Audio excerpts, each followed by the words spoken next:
Hey everybody, it's Greg Bedard for CLNS Media, host of the Greg Bedard Patriots podcast, which you will hear a little bit more about today's practice later on today with me and Nick Cattles. But the Patriots just wrapped up their first of two mandatory minicamp practices. Mike Vrabel decided to cancel the last one, even though they will be in the building and working a little bit on the field, just not for us. But a couple of things that stood out to me today. I thought that, again, it was another good day for the Patriots offense. Drake Maye specifically, I had Drake Maye overall 13 of 17 with a sack, a scramble, 3 touchdowns. What was interesting about this practice is, so they had 14 periods. 2 were sort of regular down and distance, first and second down. Then they had two sessions of red zone, which is the first time we've seen that, and the Patriots did a really nice job. Drake Maye was 6 of 9 in the red zone. Josh Dobbs was 4 of 7. I thought Drake Maye, it was a continuation of what we saw during OTAs, where it just seems like he is playing much faster. He is much more comfortable. Overall, what I'm impressed about with the offense is that, especially this early with Josh McDaniels' offense, is that they get in and out of the huddle really well. They get lined up where they're supposed to be. When they go in motion, you don't see coaches like stopping and be like, rehuddle, you're in the wrong spot. Guys pointing to other people being like, you're in the wrong spot, which is kind of the stuff we've seen since Josh McDaniels departed the last time. And, of course, we all know what happened after that with the offensive coordinator position. But I thought it was really significant to see that these guys are playing fast. Drake Maye is being decisive in the pocket. I mean, I'm not going to tell you here that he's out here like Dan Fouts spraying the ball all over the yard, like in terms of deep and big plays. There aren't a ton of those. I will say that Josh Dobbs made the play of the day where he hit Kyle Williams down the middle for a touchdown. Would have been like 60, 70 yards. So that was good to see. But, Drake Maye just seems like he is, every single day, he is getting more and more comfortable with what they're asking of him. So that's the biggest thing that stood out, and I'm sure Patriots fans are going to be excited to hear about that.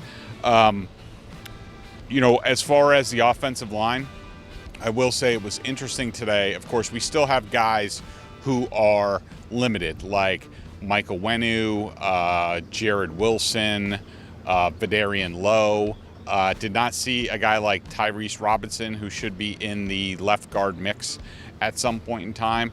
But a couple of things that stood out in the offensive line. Number one, a couple of times when I wasn't watching the ball, I did watch Will Campbell, and I saw him have a couple of really nice reps against Keion White, which was really good to see. One-on-one, no help.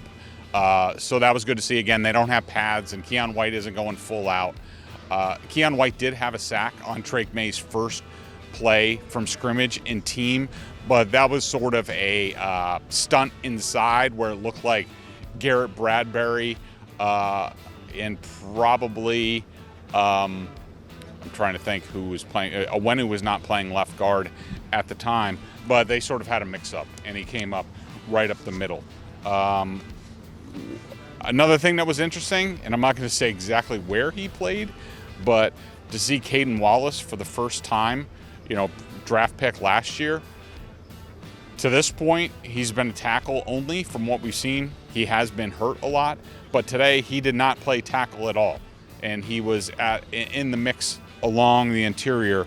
That was interesting. Without Tyrese Robinson, without Jared Wilson out there, pretty much it was left up. Also, Wes Schweitzer was not out here today. He had been getting a lot of reps at left guard in the last OTA that we saw. Cole Strange got a lot of run there today. I also thought they were a little light at guard today. Sidy Sow got a lot of playing time at right guard in place of Michael Wenu. So that was interesting to see. That's something we have not seen in some time with him. Sort of the last thing, and this almost goes to point number one about the offense and Drake Maye and these guys getting more comfortable. What was interesting to see is that, and Mike Vrabel sort of hinted at this earlier when we spoke with him, where basically the way practice goes is they do a lot of individual stuff, then they sort of do routes on air, that sort of thing, before they come together with the defense. And it was interesting, the receivers were running this route in the red zone earlier, just routes on air, just them, not even with the quarterbacks. And basically they would line up and they would sort of run towards the goalpost, stop, and then go outside. Later in the team, in red zone, we saw Kendrick Bourne execute exactly that, and it worked. You could hear people saying, like, there he is. He stopped, lost Carlton Davis. He was wide open for a touchdown. So you could see the teaching, guys applying what they're learning during practice, and, that's got to be encouraging. The defense, the offense got the better of them. They're at sort of a disadvantage, I would say, in terms of, how hard they can go with their pass rush and blitzes. It's interesting to see Christian Ellis is a guy who still continues to get a lot of playing time with the top unit at linebacker. We saw Marcus Jones out there at his normal slot. Jalen Hawkins and Jabril Peppers getting a lot of playing time at safety. So did the rookie, Craig Woodson at safety. He seems to be inching up the depth chart a little bit. It'll be interesting to see what the focus will be tomorrow as the Patriots wrap up. The weather's supposed to be pretty iffy, so I don't know, we might be inside.